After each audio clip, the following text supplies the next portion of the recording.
अमरावतीमध्ये युवासेना ठाकरे गटाच्या कार्यकर्ते आणि पदाधिकाऱ्यांनी कृषी अधिकारी यांना घेराव घातल्याचं पाहायला मिळालेलं आहे। बोगस बियाण्यांवर कारवाई करण्याची मागणी यावेळी करण्यात आलेली आहे।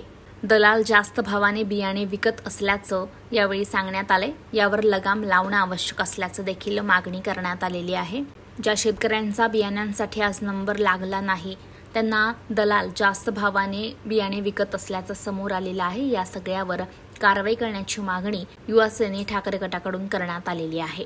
आपण एकीकडे शेतकऱ्याला देशाचा पोशिंदा म्हणतो आणि दुसरीकडे हे जे सरकार आहे, मिंदे सरकार जे आहे, हे शेतकऱ्याला घेऊन किती उदासीनता आहे या निमित्ताने हे कळते।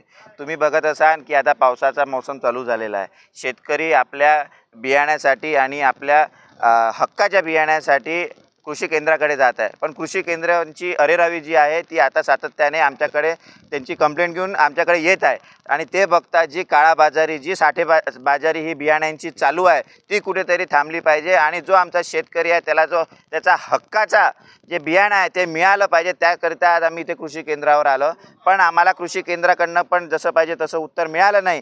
ज्या पद्धतीने कृषी केंद्रावर इथे